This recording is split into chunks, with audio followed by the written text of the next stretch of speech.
etxean paperak pilatzea nik bezain beste gorroto baduzu, ziur aspaldi hasi zinela faktura elektronikoak jasotzen zure banketxetik edo telefono eta elektrizitate enpresatik.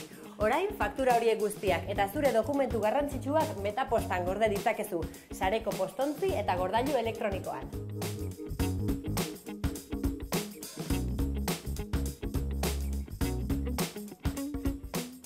Igorle zerrenda honetan begiratu eta kontratatuak dituzun enpresak aukeratu besterik ez duzu, fakturak, nominak, agiriak, polizak eta abar zure postontzi virtualean jasotzen hasteko.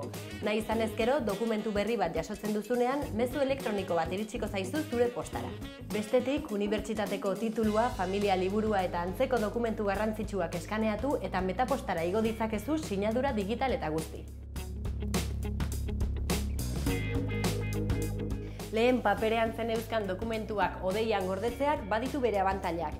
Internetera konektatuta dagoen edozein ordenagailutatik kontsultatu ditzakezu edozein tokitatik eta une oro. Uda honetan gainera, plataforma mugikor guztietarako aplikazio bat aterako dute sakelako telefonotik errazago sartzeko.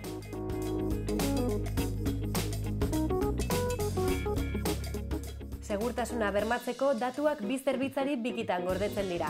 Eusko Jaurlaritzaren informatika elkartearen bunkerrean eta lakuan.